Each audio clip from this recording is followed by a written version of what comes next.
Okay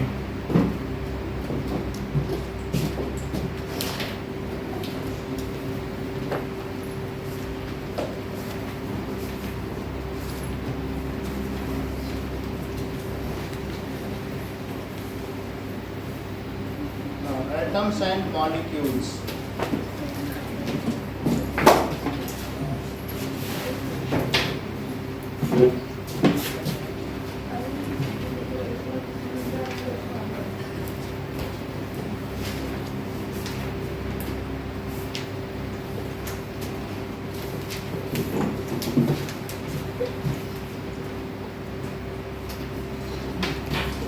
Atoms are indivisible particles, ठीक है, from which all matter is composed of, जिससे सारे मैटर बने हुए हैं। ये इंडिविजिबल है और इसी से सारे सब्सटेंस बने हुए हैं।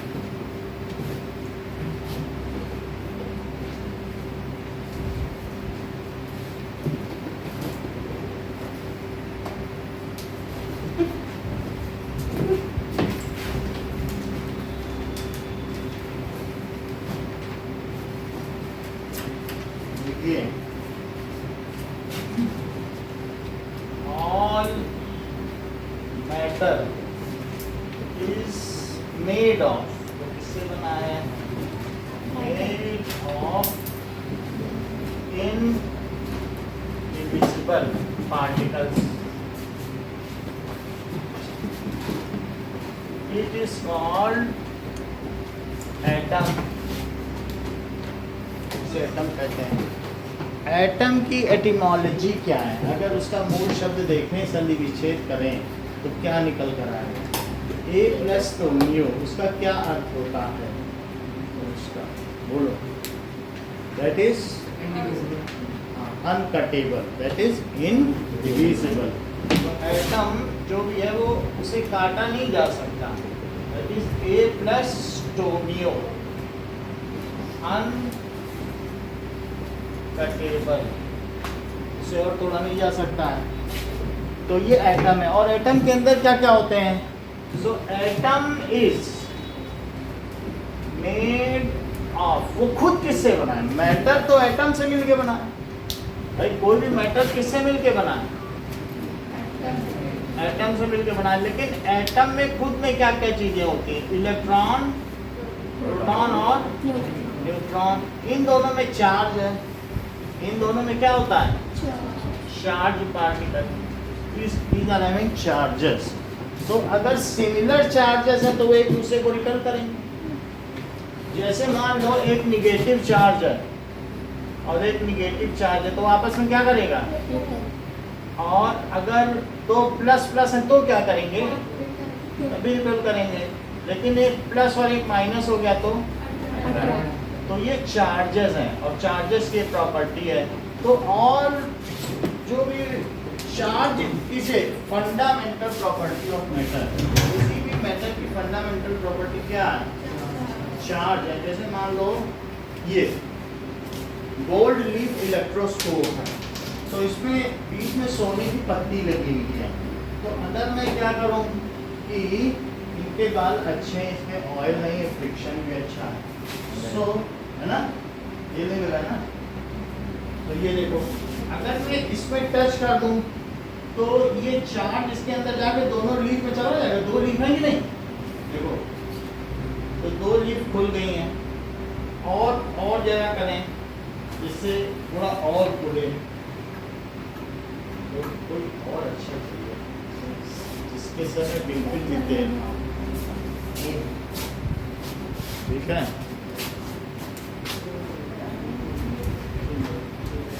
कोई तो ये देखो खुल गई, काफी खुल गई है ना। अब देखो,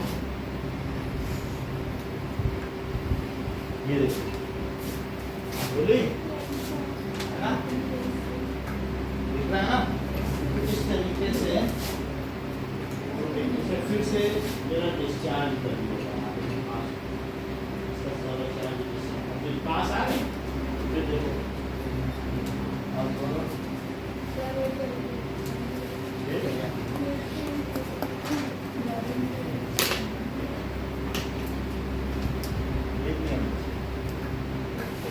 दूसरा पेन दिखाया जाए, इसमें पेन से भी कर सकते हैं, ग्लास रॉड से भी कर सकते हैं। ग्लास रॉड को ना अगर मान लें ये ग्लास रॉड और इसको किसी मसलिन क्लॉथ में रख किया जाए तो फिर इसमें क्या होगा, थोड़ा चार्ज आ जाएगा। और चार्ज आ जाने पर इतना नहीं होगा, दूसरा पेन भी होगा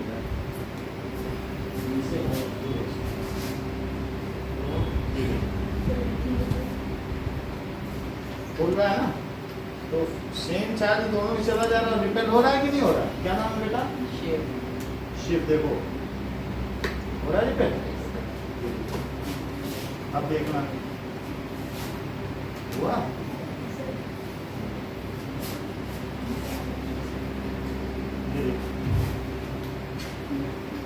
अभी थोड़ा पहले से उसको अपने न्यूट्रलाइज कर देते हैं।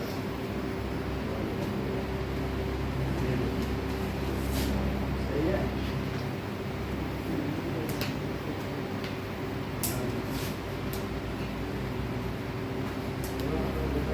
बहुत ज़्यादा बारिश की वजह से हो सकता है फ्रिक्शन नहीं दिखाया था ना आपको।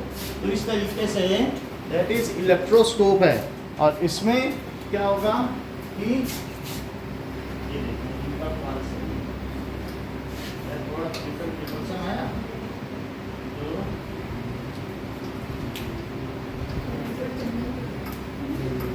ठीक है, बात समझ में आ गई ना। तो इसका मतलब क्या है कि आगे बैठ जाओ, सो एटम किससे मिलके बना है? Made of electron, proton and neutron. जो एटम है इसके सेंटर में प्रोटॉन होते हैं और क्या होते हैं, और इसके चारों तरफ ऑर्बिट में कौन घूमता रहता है? ऑर्बिट भी कह सकते हो या क्या कह सकते हो, शेल। और उसमें कौन घूमेगा? इलेक्ट्रॉन घूमता रहता है। तो electron, proton and neutron are subatomic particles. ये क्या है? यानी जो एटम के अंदर रहेगा वो क्या रहेगा? Subatomic particles.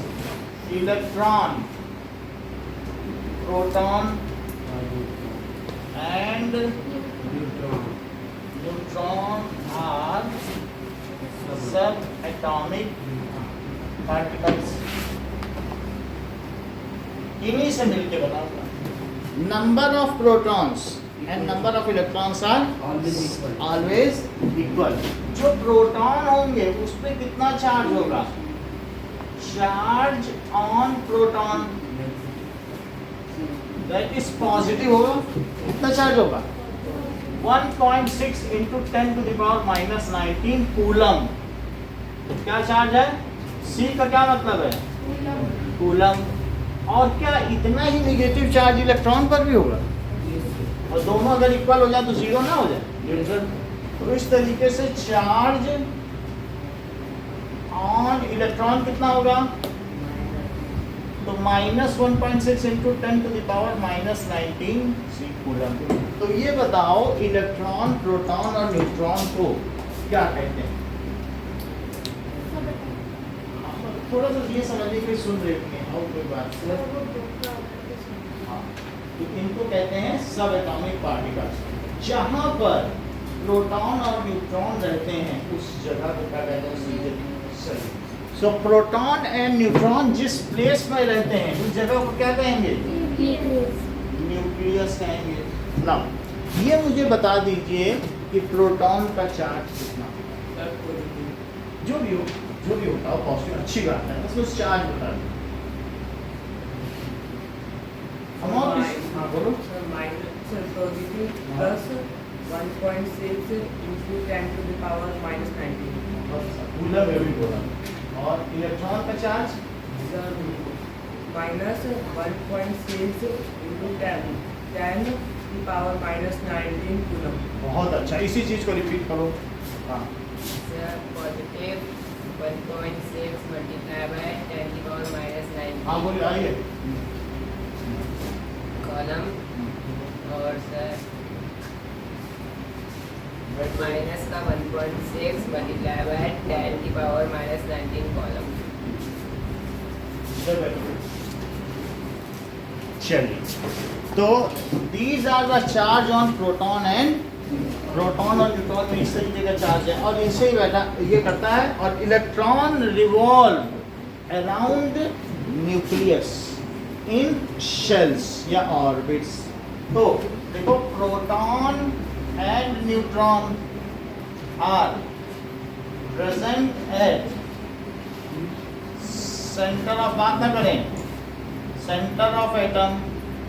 It is called, इसे क्या कहेंगे? न्यूक्लियस, इसको न्यूक्लियस कहेंगे। एंड इलेक्ट्रॉन रिवॉल्व, इस सेंटेंस को चंदा तुम पूरा करो। Electron revolve in its orbit around the nucleus. Revolve in its orbit, orbit भी कह सकते हैं या इसको शेल भी कह सकते हैं, अराउंड न्यूक्लियस। अच्छा, इसके बाद भी दोनों में सेम चार्ज है लेकिन वजन अलग अलग है। ये एक प्रोटॉन है और ये एक इलेक्ट्रॉन है। कितना छोटा है? 2000 गुना छोटा है। इलेक्ट्रॉन क्या होता है? 2000 गुना छोटा है। अगर मान लो इस प्रोटॉन पर एक इलेक्ट्रॉन बैठ जाए, ये प्लस था और इसका एक इलेक्ट्रॉन, तो इसका ये तब न्यूट्रॉन बन जाएगा। क्या तुम तनिष्का मुझे ये बताओगी इस न्यूट्रॉन का चार्ज क्या होगा? कुछ नहीं होगा, क्योंकि प्लस के ऊपर उतना ही माइनस बैठ जाए तो न्यूट्रॉन पे कोई चार्ज तो नहीं होगा ना। इतनी बात समझ आ गई? अच्छा, एक और बात बता दें, इस प्रोटॉन का मास कितना होता होगा? तो 1.6। ओके, अब आपकी बुक में इसका मास भी लिखा है, तो आप मास देख लें। सो 1.675। अगर नहीं लिखा है तो चलो कोई बात नहीं है, आप बुक में दिखा देंगे। 1.672 इंटू 10 टू द पावर -27 के लिए। ये बहुत थोड़ा सा मास है। ये किसका मास है बोलो? क्या ये प्रोटॉन का मास है? अब मास ऑफ इलेक्ट्रॉन कितना होगा? 9.1 into 10 to the power -31 kg। और मास ऑफ न्यूट्रॉन क्या होगा? 1.675 इंटू 10 टू द पावर -27। जरा कुछ चीजें देखो, इसका ज्यादा मास है। क्यों? क्योंकि इसके ऊपर एक छोटा सा कौन बैठ गया है? इलेक्ट्रॉन। तो थोड़ा सा ज्यादा होगा कि नहीं, 3rd डिजिट में। अच्छा, इसमें -27 है। -27 का मतलब है डेसिमल लगा के 27 जीरो लगाओ तभी सब लिखो। और इसमें डेसिमल के आगे कितने जीरो लगेंगे? फिर से समझो। जैसे मैं तुमसे कहूँ 2 इंटू 10 टू द पावर -3, इसका मतलब क्या है? क्या इसका तुम ये मतलब समझोगे कि 2/10 टू द पावर 3? क्या इसका मतलब ये समझोगे 2/1000 और या 0.002 यानी 3rd डिजिट पे डेसिमल? अच्छा, इसमें कितने डिजिट पे डेसिमल आएगा अगर -27 है? तो 27 डिजिट के पहले डेसिमल आएगा ना। और इसमें 31। तो ये बड़ा है कि ये? मेरे कहने का मतलब है अगर ये कोई लिख दे 2, ये बात समझ आ गई? तो अब यहाँ पर 2 इंटू लिखूँ तो कितने डिजिट पे डेसिमल है? देख लो, 3 पे था तो -3 लिखा। इसमें जरा देखो 1 2 3 4 5 6, तो क्या लिख देना चाहिए? तो अब मुझे बताओ, ये चीज बड़ी है कि ये चीज बड़ी है या ये बड़ी है? बड़ी है कि नहीं? तो मुझे बताओ, मास ऑफ प्रोटॉन बड़ा है कि ये बड़ा है? सिर्फ से 3 चीजें पूछेंगे तुमसे। मुझे मास ऑफ प्रोटॉन की वैल्यू बता। 2/10 की पावर। बहुत अच्छा। कनिष्का, मास ऑफ प्रोटॉन बताओ। 1.672 into 10 की पावर -27 kg भी हो, सही है। अब न्यूट्रॉन भी बता दो। 1 बोलो नोई, आप बोले नमन।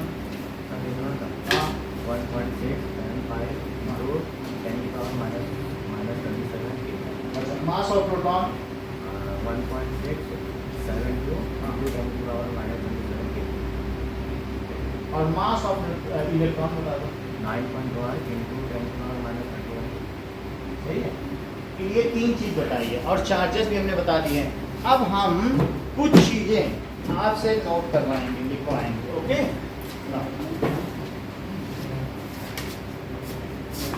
Define atom. सबसे पहले तो आपको क्या डिफाइन करना है?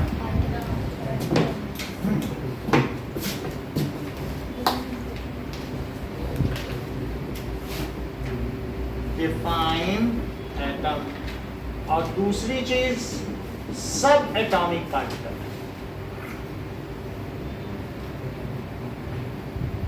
तीसरी चीज चार्ज।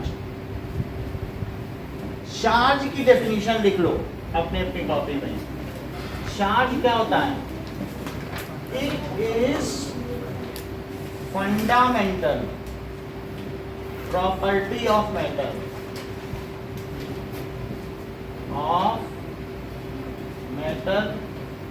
Like mass. क्या किसी भी चीज में मास होता है किसी मैटर में? Yes. ऐसे ही इसमें प्रोटॉन और इलेक्ट्रॉन भी हैं, भले ही वो इक्वल हो लेकिन चार्ज तो है ना। इक्वल प्लस और माइनस होने की वजह से ये न्यूट्रल है तो इसमें चार्ज। ठीक है, तो चार्ज क्या बताइए? किसी भी पदार्थ का मूलभूत गुण है।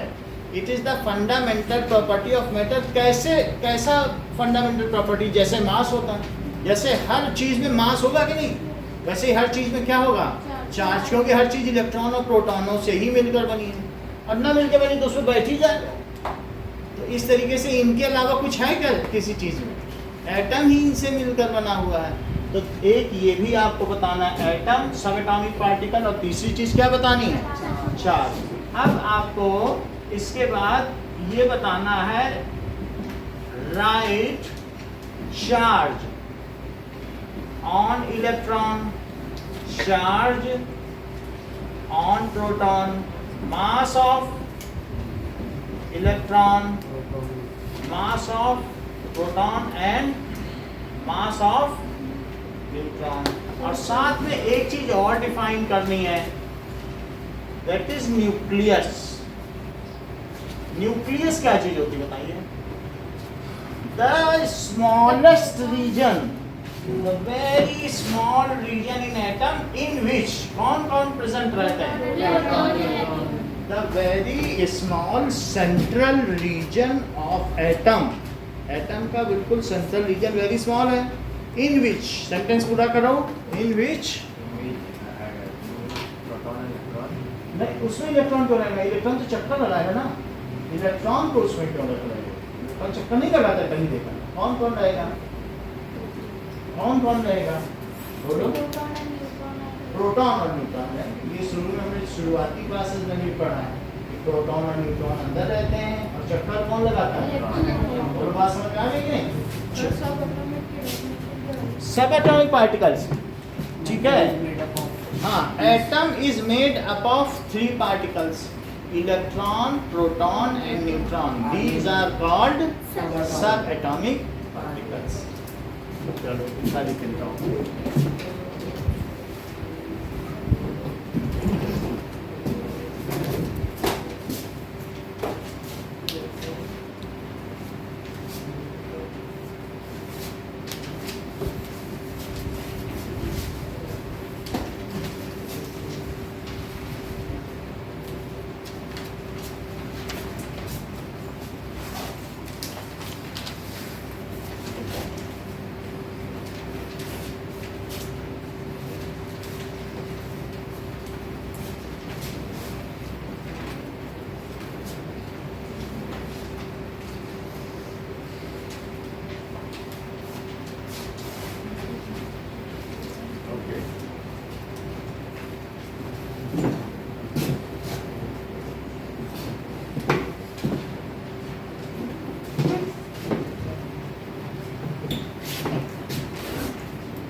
Of combination.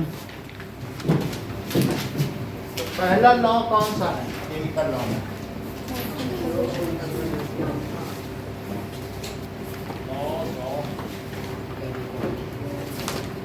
जब भी केमिकल रिएक्शन होती है तो वो किसी न किसी लॉ को फॉलो करती है। केमिकल रिएक्शन ऐसे नहीं है कि कैसे भी होगी, ठीक है। तो वो क्या रूल है? तो पहला रूल जो है लेवाशिये ने दिया, एंटोनी लेवाशिये ने। Yes, so the name of law is law of conservation of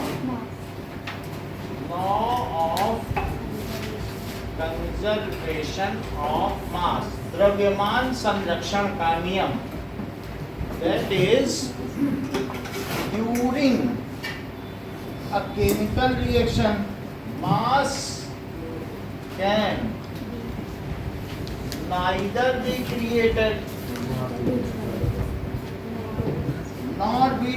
nor destroyed in a chemical reaction.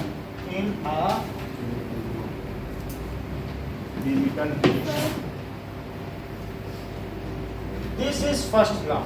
कि मास को ना तो समाप्त किया, नष्ट नहीं किया जा सकता। डिस्ट्रॉय कर सकते हो मास को, क्रिएटेड, ना तो मास को क्रिएट कर सकते हो और ना ही उसे क्या कर सकते हो, neither be created not destroy in a chemical reaction. जैसे मान लो ये बात किसने कही? एंटोनी लेवाशिये ने कही। तो उन्होंने किया क्या होगा, ये पीछे दिया है जो फिगर बनाया आपके बुक में। तो एंटोनी लेवाशिये ने बात कही है, activity, that is Antoine L Lavoisier. Okay, सो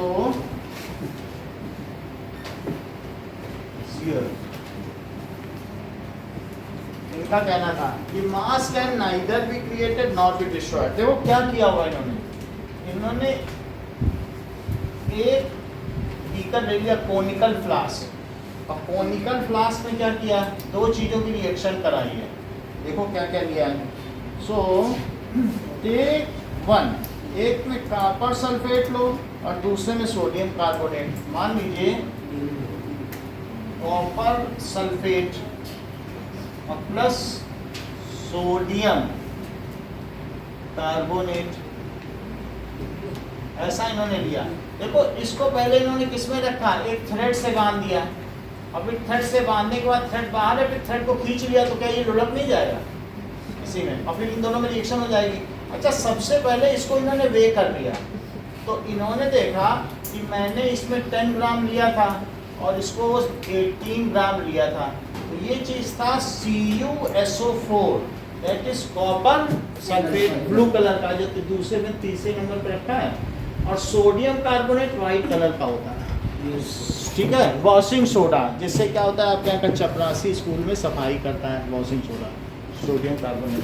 तो 10 ग्राम इन्होंने क्या लिया बताओ, सोडियम कार्बोनेट। सोडियम कार्बोनेट का चंदन क्या फार्मूला होता है,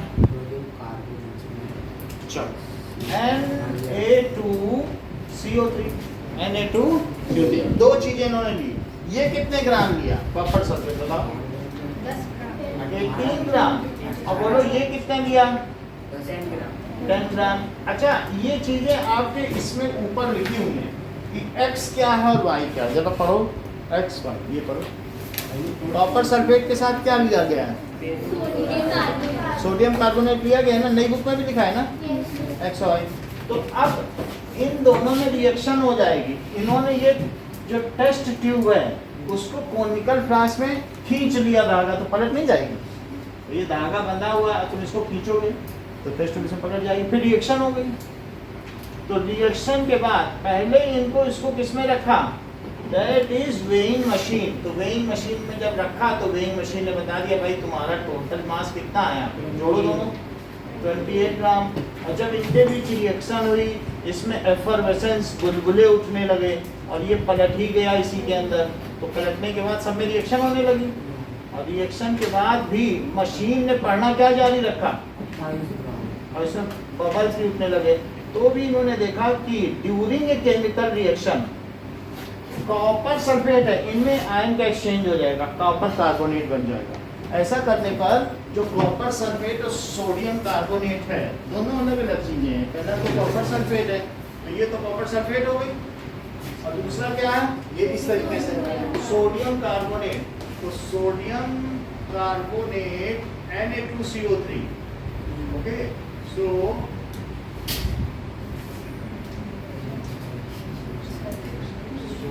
ये चीज है, दिस इज सोडियम कार्बोनेट।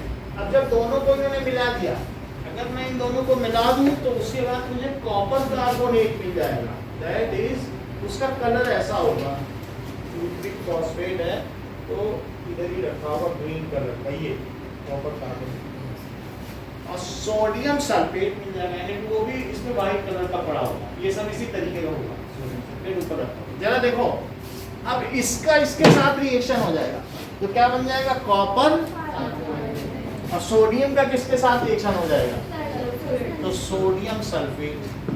तो सोडियम सल्फेट बन जाएगा और कॉपर का क्या बन जाएगा, वो ग्रीन कलर का होगा। हमने आपको पेन में कल दिखाया था, ग्रीन रस्ट लगी हुई थी ना, वही कार्बोनेट। अब चीजें बदल गई। अब ये जो है सोडियम सल्फेट 7 ग्राम है, तो क्या तुम अमन ये बता सकते हो ये कितना होगा? 21। सर ये 21 ग्राम होगा। क्यों? क्योंकि जो ये क्या है, ये दोनों रिएक्टेंट्स, इनको क्या कहते हैं? Whatever substance, chemical substance participate in reaction, उनको क्या कहते हैं? Reactant. And whatever is produced during a chemical reaction, ये बता नहीं, मैंने प्रोडक्ट्स बताया कि नहीं? Whatever chemical substance are produced in a chemical reaction, उसे क्या कहेंगे? Product. Whatever substance are reacting in a chemical reaction, उन्हें क्या कहेंगे? रिएक्टेंट्स। तो ये दोनों क्या हुए बोलिए? रिएक्टेंट्स। और ये क्या है? प्रोडक्ट्स। वैसे आप हिंदी में इनको अभिकर्मक और उत्पाद भी कहते हैं, लेकिन फिर भी इंग्लिश में इनका ये नाम, रिएक्टेंट्स एंड प्रोडक्ट्स। और चंदन इन चारों को क्या कहते हैं? देखो अभी ये बता देंगे। यस, इधर से आवाज आई, रिएक्शन कोऑर्डिनेट, है ना? आपने थोड़ी देर कर दी, नहीं तो आप पहले बाजी ले जाते। सो व्हाट इज रिएक्टेंट? रिएक्टेंट क्या है? दैट इज whatever हाँ बोलो, whatever is used to the chemical substance which is used in a chemical reaction to form an product. substance participating during chemical reaction, during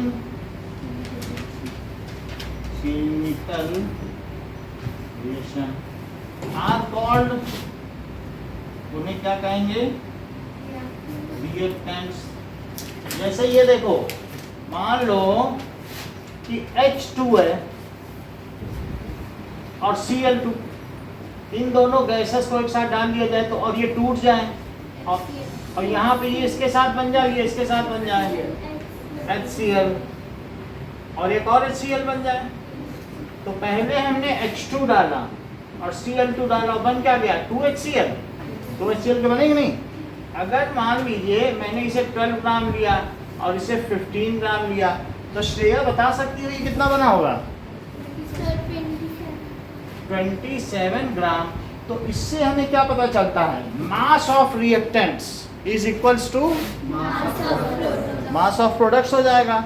और यही law of conservation है कि पहले हमने रिएक्टेंट्स का मास ले लिया और अब जो प्रोडक्ट बना उसका मास ले लिया, तो दोनों इक्वल पाया गया कि नहीं? Yes. This is law of conservation of mass. Law of conservation of mass जो एंटोनी लेवाशियर ने बोला था, उसको एक बार define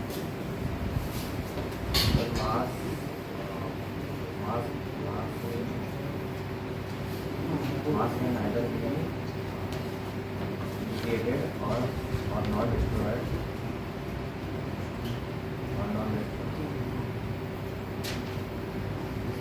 during chemical reaction. Reactant क्या होता है? बोलो। The chemical substance participated तो काफी होंगे सूची से। अभी सूची भी आने आ रही है। Products. so the chemical substance which participating participate वाले तो रिएक्टेंट है। हम आपसे प्रोडक्ट्स के बारे में पूछ रहे हैं। the substance which बोलिए। the substance which forms after the chemical. तो प्रोडक्ट लिखो। यहाँ पर अगर हम देखें तो इसका एग्जाम्पल क्या है? कौन है केमिकल रिएक्टेंट? वहाँ बताओ जरा।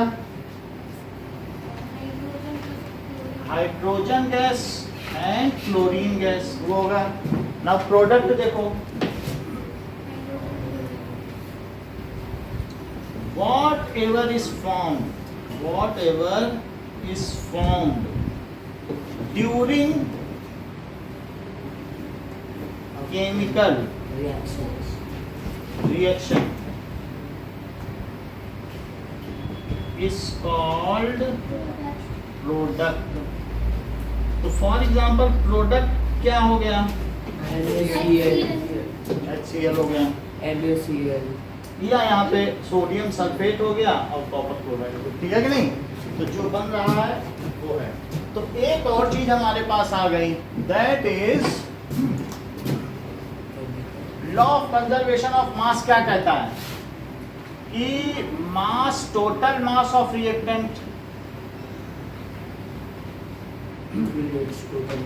total mass of reactants is equal to total mass of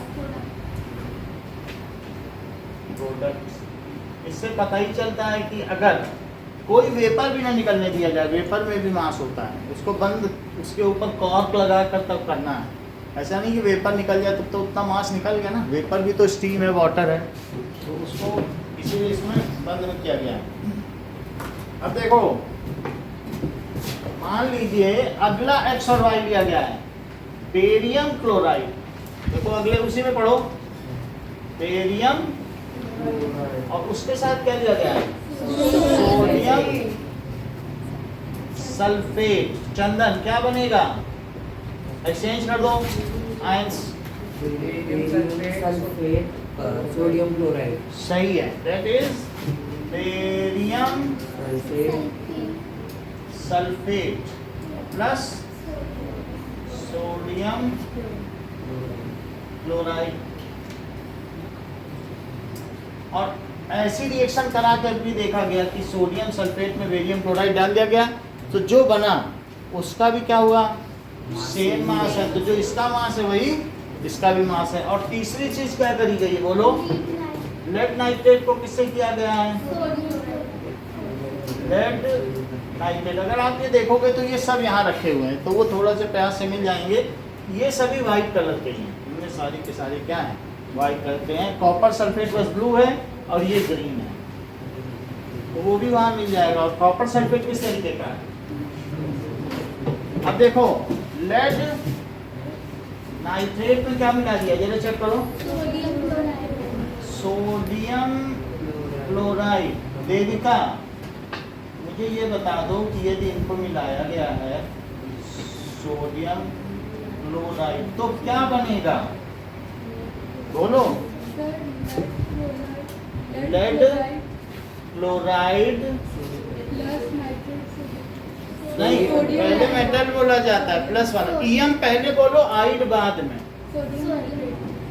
sodium nitrate. और अगर ये तीनों ही रिएक्शन करा के देख लो, इसमें कोई ज़्यादा खतरे वाली नहीं होती है, अभी आपको थोड़े दिनों में करा देंगे।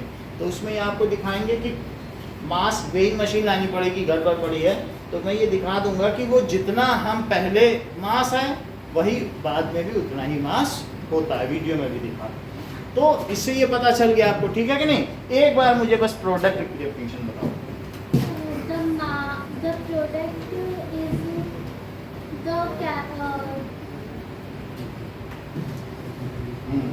Okay Dishita, so whatever is formed during chemical reaction is called product. ठीक है। नाउ अब हम लोग इन टेक्स्ट क्वेश्चन में आएंगे। टेस्ट क्वेश्चन में क्या कहा गया है? In a reaction, 5.3 of sodium carbonate reacts with 6 drop of acetic acid. चलो पहला क्वेश्चन देखो, इन टेस्ट क्वेश्चन।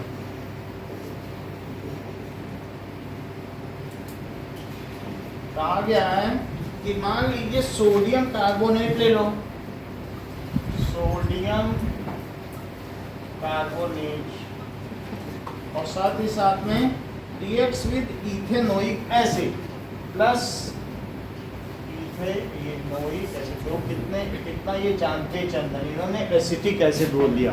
मैं दिखा भी देता हूँ, ये इनको निक नेम भी पता है चीज़ों का। तो थोड़े दिनों पहले हमने आपको बताया था ये विनेगर है, यही एसिटिक एसिड है, इसकी स्मेल कराई थी कि नहीं? तो सोडियम कार्बोनेट वहाँ रखा है। इससे क्या होता है कि बोरे बोरे में भरा रखा रहता है आपके स्कूलों में, 10 रुपये किलो मिलता है। और इससे क्या होता है, वो बाथरूम और ये सब साफ करता है, चीपेस्ट एल्कली है, सबसे सस्ता साबुन। और इसी से जब तुम लोग धोबी तुम्हारे कपड़ा धोता है तो तुम्हारी मम्मी कहती थी क्या सोडा से कपड़ा धोते हैं? पता नहीं माता जी, हम तो इससे साबुन से धोते हैं, इससे रंग हो जाता है, तो सबसे चीपेस्ट है। तो लोग सोचते हैं 1 किलो लिया आराम से सब धो धा के निकाल। समझ आई बात कि नहीं? तो सोडियम कार्बोनेट की किससे रिएक्शन कराई गई? इथेनोइक एसिड या एसिटिक एसिड से रिएक्शन कराई गई, जो चाउमीन में डाला जाता है। अच्छा, तो इससे क्या बन गया? देखो क्या क्या बना, इसमें लिखा हुआ है carbon dioxide, water and sodium ethanoate. So carbon dioxide, water का फार्मूला क्या है, और सोडियम इथेनोएट, इनके फार्मूले हम आगे देख लेंगे, 2 पेज के बाद बताए गए। इथेनोएट सबके मास दिए गए हैं, तो मास सबके लिखो। 5.3 ग्राम ये लो एंड 6 ग्राम इथेनोइक एसिड लो, और इसके बाद 2.2 ग्राम क्या बना? अच्छा, और 0.9 ग्राम क्या बना? और भी कुछ दिया है, 8.2 ग्राम क्या बना? चलो अब लिखो total mass of reactant.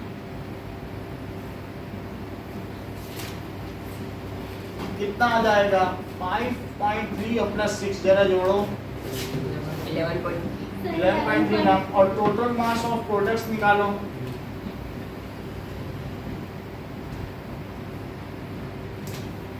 That is 2.2, 0.9। इसको लिख के देखो तो पता चले।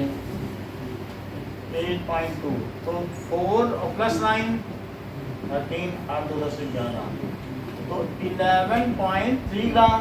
क्या आपको ऐसा लग रहा है कि total mass of reactant is equal to total mass of product? Yes, it is in accordance with law of the conservation of mass. So, as total mass of reactants is equal to total mass of products, it is in accordance, ये किसके अनुसार है? It is in accordance with law of conservation of mass। अब देखिए कि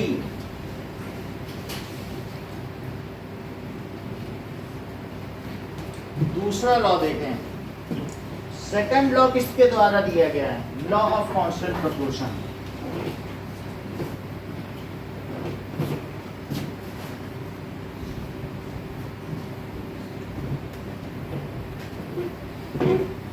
So that is given by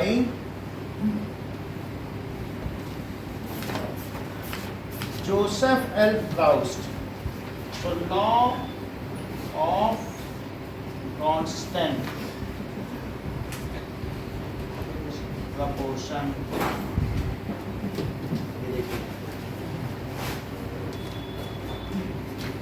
कुछ चीजें आपको बतानी होंगी। देखिए कि आप दिव्या कितनी देर पहले आई? अभी लेट क्यों हो गए? चलो, क्योंकि इम्पोर्टेंट चैप्टर है ना, तो मैं आपके बारे में सोच रहा था। अब जरा देखो कि कल हम लोगों ने एक निमोनिक्स पढ़ी थी। क्या पढ़ी थी? आ ही और लीवे बक नौ मी ना मग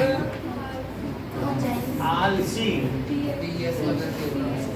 कलर की का। अब जरा देखो 1 2 3 4 5 6 7 8 9 10 11 12 13 14 15 16 17 18 19 और ये कितना है? ये नंबर ऑफ प्रोटॉन्स हैं। ये जो नीचे लिखे ये सब क्या है? Number of protons. और जो यहाँ ऊपर लिखे जाएंगे, अभी यहाँ लिखने जा रहा हूँ, वो number of protons plus neutrons होंगे। समझ में आई? अगर मैं यहाँ 1 लिख दूं तो मुझे बताओ नोएल, तो इसमें न्यूट्रॉन कितने हैं? 0, क्योंकि ये प्रोटॉन प्लस न्यूट्रॉन है। एक तो प्रोटॉन है ही है और न्यूट्रॉन है ही नहीं, तभी तो ये 0 होगा। अच्छा, ये 2 है और ये 4 है, तो इसका मतलब है 4 है, तो 2 तो प्रोटॉन है ही है और जो बच गए वो क्या है बताइए? न्यूट्रॉन। तो सबसे बड़ी बात है कि ये जो चीज है, एक प्रोटॉन जो होता है उसे 1U कहते हैं। उसका मास कितना है? 1 यूनिफाइड मास। यू का क्या मतलब है? Unified mass. मैं फिर से बता दूं, 1.66056 into 10 to the power -27 kg। लगभग इतना ही हमने 1.735 पढ़ा था कि नहीं अभी प्रोटॉन का मास। तो इसमें पूरे एटम का और इलेक्ट्रॉन का सबका एवरेज लेके दिया गया है। बट ये जो भी मास है एक प्रोटॉन के ही मास के लगभग है। It is approximately equal. ठीक है कि नहीं? जब ये लोग इलेक्ट्रॉन, प्रोटॉन और न्यूट्रॉन पास पास आते हैं तो इनका कुछ मास डिस्ट्रॉय होता है, तो इसलिए यूनिफाइड मास थोड़ा कम होगा। तो तुमसे कोई पूछे 1U क्या है, तो जो एक प्रोटॉन का मास है वही क्या है? 1U। अच्छा, और अगर मान लो ये तो प्रोटॉन है तो इसका मास है, अब प्रोटॉन पे एक इलेक्ट्रॉन बैठ जाए तो क्या न्यूट्रॉन बन जाएगा? बोलो। और तो उसका भी मास एक इलेक्ट्रॉन के बैठने से क्या होता है कि क्या इसका भी 1U नहीं होगा? समझ में आई बात कि नहीं? फिर से समझो कि जो भी किसी भी एटम में सेंटर में मान लो 2 प्रोटॉन है और 2 न्यूट्रॉन है। मैं हीलियम की बात कर रहा हूँ। बोलो, इसमें 2 प्रोटॉन और 2 न्यूट्रॉन है, तो सारा मास इन्हीं के द्वारा है और जो बाहर इलेक्ट्रॉन है वो बहुत छोटे छोटे हैं। सारा मास किसमें है बताओ? प्रोटॉन और न्यूट्रॉन में। इलेक्ट्रॉन बहुत छोटे हैं, 2000 गुना छोटे हैं। किससे 2000 गुना छोटे हैं? प्रोटॉन से। तो उनका मास है, जैसे आपका मास 40 kg है, अब फिर एक पेन पकड़ लो, कहते तो मैंने तो पेन पकड़ लिया, आप अभी भी 40 kg रहेगा। पेन पकड़ने से क्या होता है? कुछ हो जाएगा क्या? तो इलेक्ट्रॉन के होने या ना होने से कुछ फर्क नहीं पड़ता। मान लो यहाँ एक बच्चे का मास 40 kg है और 10 बच्चे हैं, तो हम 40 kg नहीं बोलेंगे, हम कहेंगे सभी का तो एक ही जैसा मास है। इनका मास मैं 1U कह दूँ तो कुछ न्यूट्रॉन्स हैं और कुछ क्या है? ये सब प्रोटॉन्स। तो मैं कहूँ इस क्लास का टोटल मास तो 1 2 3 4 5 6 7 8U, तो ये हो गया। और इतना जो हो गया दैट इज मान लो 10U हो गया। तो मिला के कितना बोलो? ये न्यूक्लियस हो गया और इसके चारों तरफ बहुत सारी मक्खियाँ भिन भिन आ रही हैं, तो उनका मास लिया जाएगा क्या? नहीं लिया जाएगा। तो अब इसको देखते हुए मैंने ये बता दिया है कनिष्का चौहान के एक प्रोटॉन का मास 1U है, तो हीलियम का मास क्या होगा बोलो? बताने दो, एटॉमिक मास ये बता रहे हैं। बोलो सुहाना। करेक्ट, जो तुमने बताया है। अब इसको अपनी बुक में रिफर करो। सो जैसा सुहाना ने बता दिया, पेज नंबर इस पर आओ, इसमें इस वाले पेज पे आओ, मासेस पर। यहाँ दिया है? ठीक है, ऐसा ये पेज निकला। हीलियम का ना दिया हो, लेकिन फिर भी इसका मैं यहाँ पर क्या लिख रहा हूँ, एटॉमिक मास, इसका 1U लिख दिया जाए क्या? ये तो दिया है ना। अगर किसी के सेंटर में, हाइड्रोजन के सेंटर में कितने प्रोटॉन है बोलो? हाइड्रोजन के सेंटर में क्या एक प्रोटॉन है और न्यूट्रॉन है ही नहीं क्या? तो इसका कितना मास होगा? 1। अच्छा अब इसमें देखो, 2 प्रोटॉन है तो 2 इलेक्ट्रॉन हो जाएंगे कि नहीं? इलेक्ट्रॉन से कुछ फर्क नहीं पड़ता, 2 प्रोटॉन और 2 न्यूट्रॉन। न्यूट्रॉन आपको पता है जब प्रोटॉन पे इलेक्ट्रॉन बैठ जाए तो उसको क्या कहते हैं? ठीक ना लगाइए हाथ, ऐसे मत बैठो। तो ठीक है, इतनी बात समझ आई। तो अब यहाँ पर 2 प्रोटॉन का मास 2U और 2 न्यूट्रॉन का मास भी 2U, क्योंकि 1U हर एक का मास है। मान लो आपका मास 1U मान लिया जाए। अब इतना बार बार हर एक साइंटिस्ट तो बोलेगा नहीं बार बार इतना से मल्टीप्लाई करके, तो उसे मालूम है हम इससे डील कर रहे हैं, इसको 1U मान लिया, इसी को उसने क्या मान लिया? तो ये क्या, एक प्रोटॉन का मास यही है, तो जितने होंगे उसे पता चल जाएगा। अब जरा यहाँ देखो, लिथियम में यहाँ 7 है। कनिष्का मुझे ये बताओ इसमें न्यूट्रॉन कितने हैं? हमें पता नहीं है, ये हमने ये प्रोटॉन प्लस न्यूट्रॉनों की संख्या 3 तो प्रोटॉन ही है, जो बच जाए वो न्यूट्रॉन। ये सारे सदस्यों की संख्या है जो न्यूक्लियस में रहते हैं। ये उन सदस्यों की संख्या है जिनमें पॉजिटिव चार्ज है। बोलो कि नहीं? ये सिर्फ प्रोटॉनों की संख्या है और ये सभी न्यूक्लियॉन्स की संख्या है। तो उसमें 3 तो प्रोटॉन भी हुए ना। मैं कह दूं कि 3 लड़के हैं और इस क्लास में 10 लड़कियां हैं, तो अब ये 10 तो टोटल संख्या की स्टूडेंट हो गए ना। तो मैं इसमें पूछूं कि बताओ लड़कियां कितनी, तब भी तुम कहोगे नहीं 10 ही 10 हैं लड़कियां, तो लड़के नहीं माने जाएंगे, ऐसा हो ही ना होता। तो जो प्रोटॉन उनको हटा के बताओ। हमेशा न्यूट्रॉन के नंबर्स कैसे बताए जाएंगे बोलो? Number of neutrons is equals to, इसको मास कहते हैं, इसे मास नंबर कहते हैं। क्या कहते हैं? तो mass number minus number of proton, ऐसे किया करो, mass number minus number of protons. तो बता सकती हो कि 4 है। अच्छा इसका नाउ एटॉमिक मास बताओ, बोलो ना। ये 4U हो गया। टोटल कितने सदस्य हैं इसके सेंटर में, लिथियम में? बोलो। जैसा कि तनिष्का ने बताया कि 4 तो न्यूट्रॉन हो गए, 3 क्या हो गए? प्रोटॉन हो गए। तो कितने सदस्य हैं यहाँ? तो जितना यहाँ लिखा है वही मास नंबर है। 7 लिखा है तो 7 क्या हो गया? 7U, क्योंकि एक का मास 1U तो 10 का मास 10U। समझ में है ना? एक प्रोटॉन का मास 1U है। जरा ये बेरिलियम 4 है और ये 9 है। दिव्या मुझे बताओ न्यूट्रॉन कितने हैं? 5। और मास नंबर क्या है? 9 हो गया। तो 9U बोला जाएगा क्योंकि 4 प्रोटॉन 4U। ये बताओ दैट इज बोरॉन। तो बोरॉन में अमन कितने न्यूट्रॉन हैं? 6। और इसका एटॉमिक मास क्या है? 11U। कार्बन में अगर ये 12 है, कितने इलेक्ट्रॉन है, कितने प्रोटॉन है, कितने न्यूट्रॉन है? हमें पता नहीं, आपसे थोड़ी हेल्प चाहिए, बता दीजिए कैसे। सर मैं बताऊँ, 6 इलेक्ट्रॉन है, 6 प्रोटॉन है और 6 न्यूट्रॉन है। क्योंकि ये जो है इसमें 6 प्रोटॉन भी हैं और जो बच गए 6 वो क्या है? इलेक्ट्रॉन यहाँ नहीं होते, ये तो प्रोटॉन और न्यूट्रॉनों की संख्या है, number of protons and neutron. तो जो प्रोटॉन है उतने ही इलेक्ट्रॉन हुआ करते हैं। तो बोलो ये 12 किसके किसके नंबर्स का सम है? प्रोटॉन और न्यूट्रॉन। तो न्यूट्रॉन कितने हो गए? 6 हो गए। और कनिष्का चौहान इसका मास नंबर तो बता, एटॉमिक नंबर तो बताइए, एटॉमिक मास 12U। अब अपने चार्ट में देखो क्या वहाँ 12U दिख रहा कहीं? सही है। अच्छा ये 7 है और यहाँ 14 लिखा है। तो ऐसी स्थिति में दिशिता इसके न्यूट्रॉन्स बताओ। 7 न्यूट्रॉन और एटॉमिक मास 14U। ऑक्सीजन में यहाँ 18 है, 16 कितना है?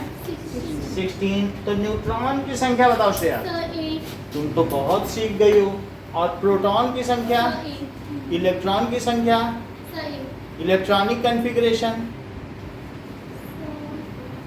16 हमें पता नहीं, थोड़ा बता दो। सर 2-6 हुआ, ये तो बहुत अच्छा बता नहीं। वैलेंसी वैलेंसी सर 2 है। चार्ज सर माइनस -2 माइनस ना, बहुत अच्छा। अच्छा, अब इसका एटॉमिक मास बताओ। 9 अच्छा बताया। 9 इलाक बताओ।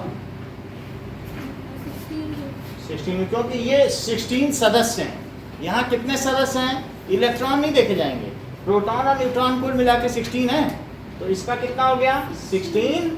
ये भी अपने बुक में देखो, क्या ये वहाँ ऑक्सीजन का मास दिया 16 भी कहीं लिखा है? अब बात करो फ्लोरीन की। फ्लोरीन में ये 19 है। तो कनिष्का मुझे ये बताओ न्यूट्रॉन कितने हैं? 10। और atomic mass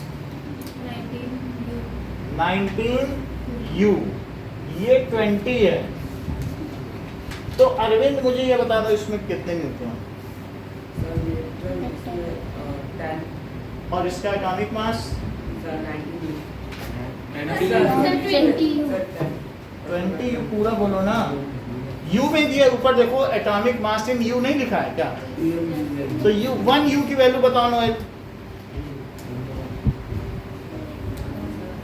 sir 1.66056 into 10 to the power -27 सही है, अच्छी बात है। अब मैं आपके पास आके कुछ चीजें पूछना चाहूंगा। मुझे एक हाइड्रोजन का मास बताओ, एक कार्बन का, एक कार्बन एटम का, सर 12 और एक ऑक्सीजन का। 16 अच्छी बात है। एक नाइट्रोजन का, एक कार्बन का मास, एक नाइट्रोजन, एक ऑक्सीजन, एक हाइड्रोजन, 1 U की वैल्यू।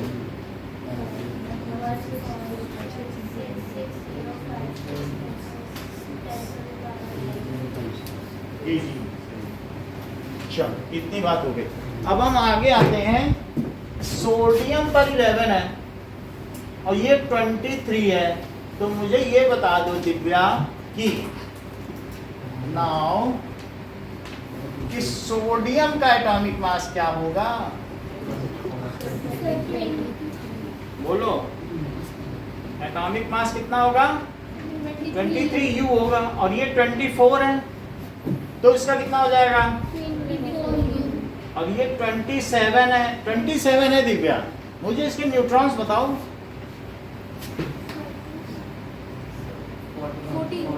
14। तो थोड़ा देर लगा नहीं आप, क्योंकि सब्ट्रैक्ट करना। ये प्रोटॉन प्लस न्यूट्रॉन है, ये क्या है? और ये प्रोटॉन, तो सब्ट्रैक्ट कर दो तो न्यूट्रॉन नहीं आ जाएंगे। ये ऊपर वाला क्या है? P plus neutron. और ये क्या है? सिर्फ P। तो इसमें से सब्ट्रैक्ट करवाना आ जाएगा। अच्छा, इसका एटॉमिक मास क्या है? 27 U। सिलिकॉन 14 है और ये 28 है, तो 28 U। फॉस्फोरस 31 है, तो 31 U। फॉस्फोरस में नमन कितने न्यूट्रॉन है?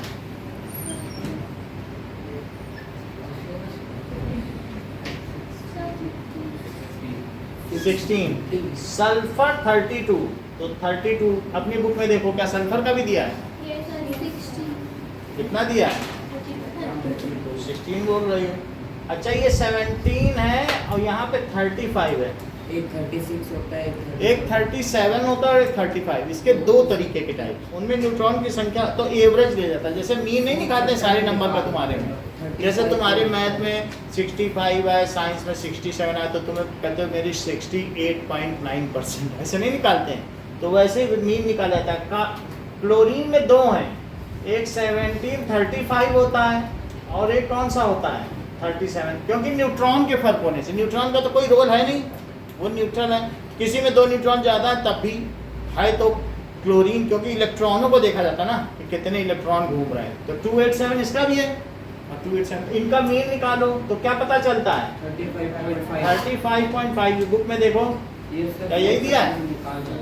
और ये 40, इसको इसी चैप्टर में कैलकुलेट कराया जाएगा, ऐसा नहीं है। अभी आगे हम लोग क्या करेंगे, एवरेज एटॉमिक मास कैलकुलेट करेंगे, 2 पेज आओ, अभी याद कर लो फिर कैलकुलेट कर लेंगे। इसका कितना है? सर वो इस चैप्टर में नहीं, अगले में। ओके, तो 40 U है, और ये कितना है बोलो? पोटेशियम, दैट इज 39 U, और कैल्शियम में भी 40 है, तो क्या हो जाएगा? 40 U। इतनी बात समझ में आ गई?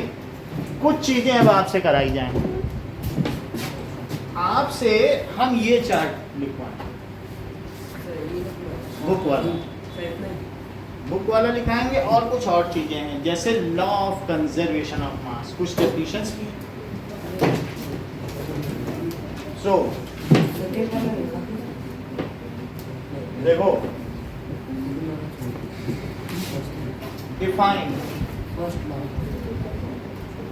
लॉ ऑफ, अभी नहीं कराया, अब देखो मैंने मास सीख लिया ना, अब सेकंड लॉ बन पाएगा।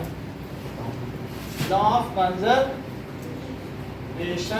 ऑफ मास, रिएक्टेंट, प्रोडक्ट इतना करना है, और law of conservation of mass is given by whom?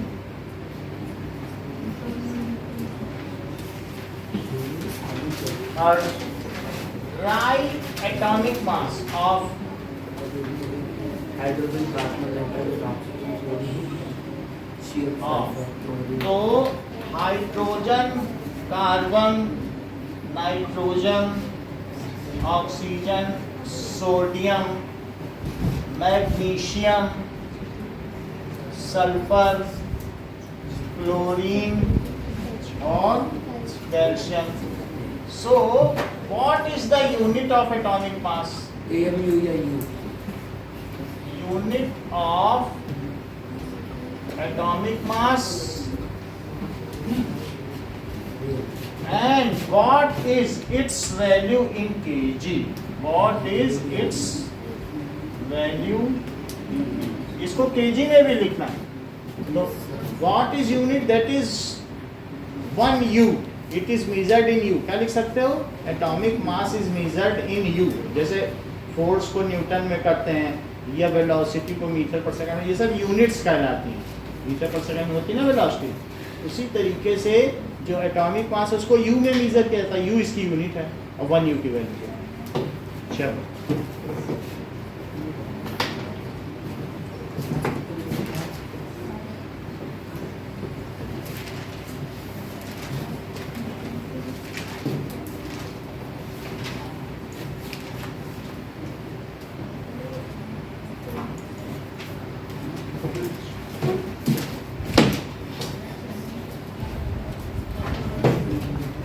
ये लो।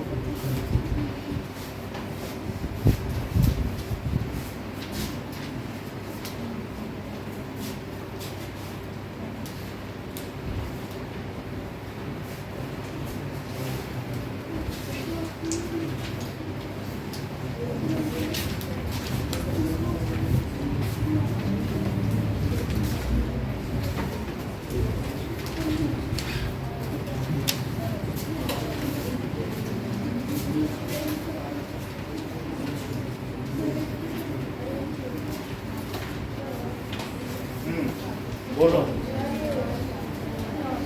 हम ऐसे नहीं, नाम भी दिया ना ऊपर, अपना तो नाम नहीं लिखा सकते।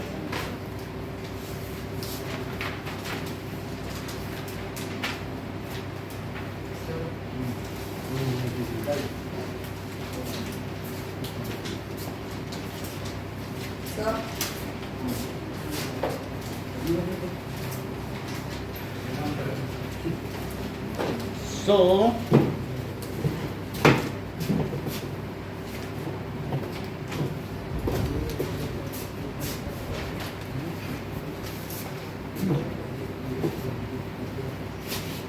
ओके, बात नहीं करो।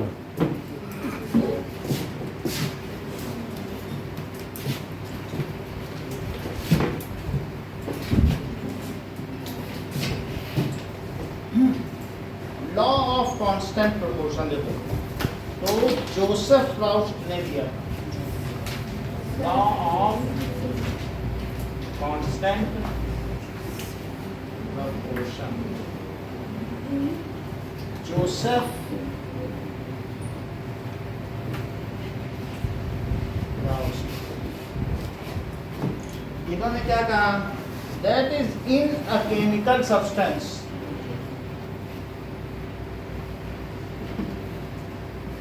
कोई भी केमिकल सब्सटेंस एलिमेंट से मिलकर ही बना होता है। Elements are always present, elements R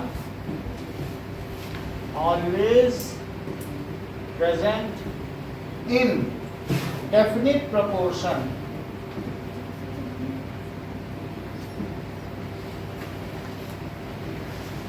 by mass. अच्छा, ये बात आपने पहले भी पढ़ी है कि कंपाउंड क्या होते हैं, कि जब एलिमेंट एक फिक्स्ड रेशो में मिलते हैं तो उससे ही तो कंपाउंड बनते हैं। तो उसी चीज के बारे में यहाँ बात कही गई है कि किसी भी इस चीज को समझें, पहले ये बोल क्या रहा है। इन केमिकल सब्सटेंस, जैसे कि आपकी बुक में यहाँ पर एक टेबल दिया हुआ है, जरा आप लोग टेबल देखें, 3.4 मिली टेबल। अब जरा देखो कि इसमें दिया है कि कंपाउंड का नाम देखो जरा। कंपाउंड एक केमिकल सब्सटेंस है, दैट इज वाटर। वाटर का फार्मूला बताइए जरा, H2O। और इसमें कौन कौन से एलिमेंट हैं? एलिमेंट है H है और O। और H और O का रेशो क्या है मास के साथ बताइए। देखो रेशो देखो, तो यहाँ पर देखो क्या 2 H हैं। फिर से देखो H2O का क्या मतलब है, एक O और उसके साथ में 2 क्या है। अच्छा, एक H का मास कितना होता है कोई बताए? दूसरे H का मास, O का मास 16U। तो अब मुझे बताओ कि इन दोनों जो एलिमेंट हैं इनके कितने मास हैं? 2H है ना, तो क्या मैं 2U लिख दूं और रेशो 18। अब जरा इनको सिंप्लीफाई करो, 2/18 सॉरी 16, तो क्या लिख दिया जाए? 1:8। तो 1:8 हो गया। और U भी कट गया, लो U भी कट गया, तो 1:8 हो गया। अच्छा, ये वाटर का दिखाया। अब अगला देखो अमोनिया। बेटा इस चीज को कंप्लीट करने के लिए आपको सबके एटॉमिक मास पता होने चाहिए, तभी टेबल हम ये लिख के दे देंगे, बाकी आपको फुलफिल करना होगा। तो अब वाटर देखो, अमोनिया क्या होता है? बोलो, ये करेक्ट बता रहे हैं, देख लो। NHC, जो वॉशरूम से स्मेल आती है, फाउल स्मेल, वो अमोनिया की होती है, यूरिया से जो आती है। तो इसका फार्मूला क्या हुआ बोलो? NH3। अब NHC में कौन कौन से एलिमेंट है बोलो? M और H है। जरा नोयल मुझे बताओ N का एटॉमिक मास 14, तो 14U और डिवाइडेड बाई, अरे कैसी बातें करते, 3 हाइड्रोजन और 1U बोलो। सही बात है, 3 है तो सबका नहीं लोगी, यहाँ दिखाया। तो 3U। अब ये सिंपल नहीं हो सकता क्योंकि 14U और अपॉन 3U क्या सिंप्लीफाई हो सकता है? U कट गया, तो फिर कितना आंसर आया? सही है। तो अब जरा मुझे एक बार श्रेया फिर से बता दो, what is law of chemical combination? In a chemical substance elements are present in a fixed ratio by mass. इसी को पढ़ो और कहीं नहीं पढ़ने की जरूरत है, वहां ना पढ़ लेना, फिर से पढ़ो। Elements are present by mass का ही तो निकालना है, मास का नहीं निकाल दो। फिर से बोलिए। In a chemical substance, elements are present with a fixed ratio in by one mass. mass. आप बोलिए।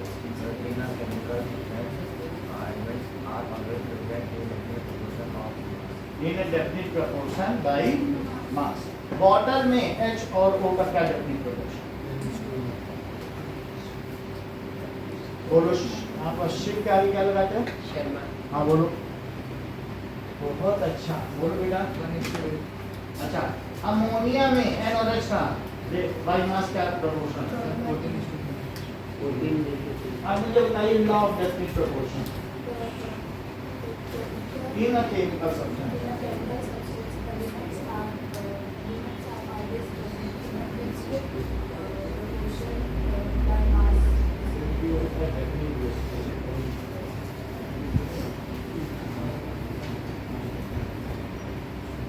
Definite proportion. तो मुझे बता दो कि वाटर में H और O का क्या रेशियो?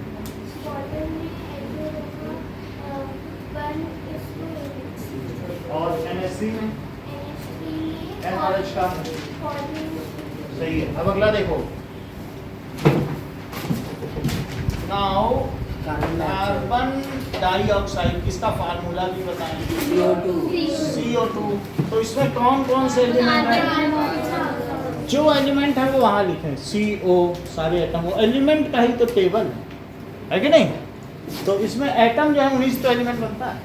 अब मुझे अमन ये बता दो कि C का मैं कितना मास लिखूं और O का? ईमानदारी से बता दो, क्योंकि 2 O है भाई। C तो एक है ना, और उसके दोनों 2 O नहीं है, तो क्या लिख दिया जाए? 12U और 2 O है ना, तो 2 O का भी तो टोटल वजन होगा 32U। एक माँ 2 बच्चों को लेके चले तो दोनों का वजन ले जाएगा कि एक का? तो अब 12U और 32U, जरा इसको 4 से कट करो। 3:8 हो गया। अब जरा देखिए कैल्शियम ऑक्साइड क्या दिया? नहीं बनी बुक में तो है ही नहीं। चलो नहीं है तो टेबल 3.5 देखो। जैसा अरविंद बता रहे हैं इनके हिसाब से लगा करिए, आपको दिक्कत नहीं होगी। ये हमेशा सही बात बताते हैं, तुरंत इन्होंने बताया कि यहाँ है। देखो समझिए इधर, कैल्शियम में क्या आपने कल देखा था? Ca2+ है कैल्शियम। Ca2+ था कि नहीं? चार्ज कल देखा था। ऑक्साइड का क्या होता है? ये लोग कहते हैं कि हम लोग साथ साथ रहें और न्यूट्रल हो जाएंगे, क्योंकि इक्वल चार्ज रहेगा तो साथ रहेंगे तो न्यूट्रल रहेंगे कि नहीं? तो इस तरीके से Ca2+ तो ये कैल्शियम ऑक्साइड का फार्मूला होगा, कैल्शियम ऑक्साइड। अब मुझे बताओ इसमें 2 एलिमेंट कौन कौन से बेटा? नमन Ca और O। तो Ca और O का जरा मुझे रेशो बता दो अरविंद। Ca और O का रेशो बताओ। सर CA का हो जाएगा 40 और O का हो जाएगा 16। अरे वाह, हो जाएगा 5 40U और तो 40U और 16U जरा यहाँ निकालो। 8 5 या 40 और 8 2 जा 16, तो 5:2। क्या बुक में यही लिखा है? देखो अगला देखें, मैग्नीशियम। ठीक है, मैग्नीशियम और सल्फाइड। MgS सल्फाइड समझ में आया? कल हम लोगों ने देख लिया था वैसे। Magnesium sulphur sulphide sulphide, sulphur में आइड लगा दो तो Mg हो और S देख लो। Mg में 2+ था, कल ही देखा था कि 2 इलेक्ट्रॉन देता है, और सल्फर क्या करता है? तो दोनों एक साथ रहेंगे तो न्यूट्रल रहेंगे। तो मुझे तनिष्का ये बताओ कि मैं मैग्नीशियम का एटॉमिक मास क्या लिखूं और सल्फर का क्या लिखूं? हाँ 24U।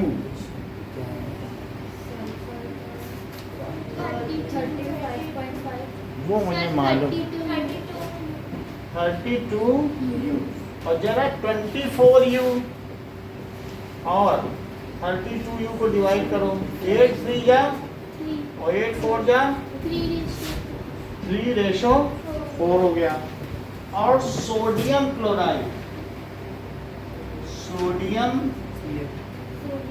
क्लोराइड का क्या फार्मूला है? अच्छी बात है, NaCl। तो Na एलिमेंट है, दूसरा क्या है? अभिषेक, मुझे सोडियम और क्लोरीन का जरा कुछ बताओ एटॉमिक मास। 23 हाँ, is to 35. 23:35.5 U कट जाएगा और कुछ नहीं कट पाएगा, तो 23:35 ये हो जाएगा। कुछ चीजें हम आपसे पूछना चाहते हैं बेटा कि हाइड्रोजन का एटॉमिक मास क्या है? जस्ट कम्युनिकेट करने के लिए कि क्या सीख पा रहे हो, जिससे कहने प्लेटफॉर्म U। कार्बन का, Carbon plus 12, सल्फर का, sulfur का 14, अच्छी बात है ना। नाइट्रोजन का एटॉमिक मास होगा, जस्ट कम्युनिकेट करने के लिए कि कितना सीख पा रहे हो, इससे हमें पता चले। Law of constant proportion, law of definite proportion किसका? ऑक्सीजन का। आप बताते नहीं हो, आप तो बुक में लिखा हुआ है, आप ही बोलो लॉ ऑफ डेफिनिट प्रोपोर्शन। इधर देखो, कुछ पता चलेगा ना कि आप कहाँ पे, तो मुझे वहीं से काम करना पड़ेगा। और मैं आपको बहुत तेज हाई फाई समझता हूँ, पता चलेगी बेसिकनेस लॉ ऑफ डेफिनिट प्रोपोर्शन। बहुत अच्छा, लॉ ऑफ डेफिनिट प्रोपोर्शन।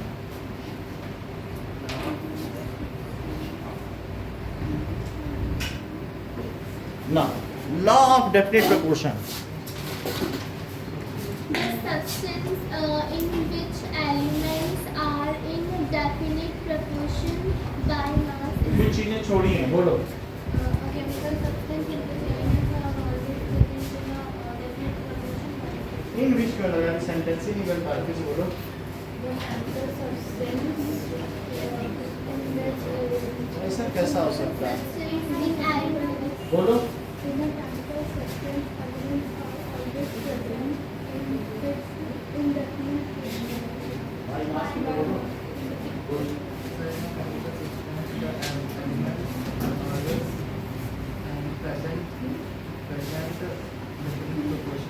अब शिव शर्मा बता देंगे। देखो इतने बच्चों ने 10 से पूछ लिया, अब बता दो। In a chemical substance, the elements are present. The elements are always present in different proportion by mass. In definite proportion. definite proportion by mass. Sodium का एटॉमिक मास क्या है? Sodium atomic mass.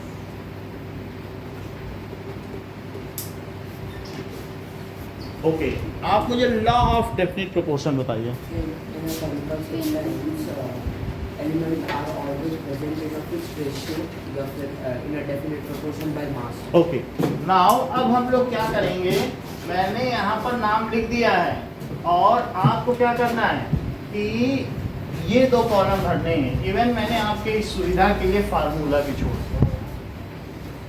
तो अब आपको क्या करना है, अगर आपको सबके एटॉमिक मास U में पता होंगे तो आप कर लोगे। और एक काम और क्या कराएंगे, that is state law of definite proportion by mass. It is given by whom? It is given by, or second, that is complete the following table.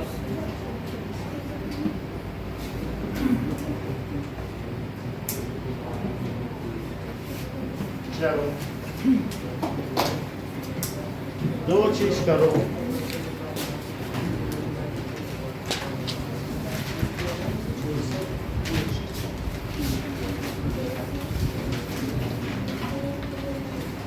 ये लो समझ में आया। बस हमारा फिक्स्ड रेशो रहता है, तो मास से ही निकालो। MgS से हो। जॉन डाल्टन के पोस्टुलेट से ही बनाएंगे। जोसेफ टाउस ने ये दिया, 2 जॉन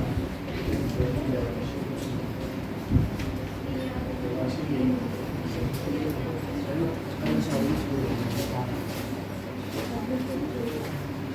चलो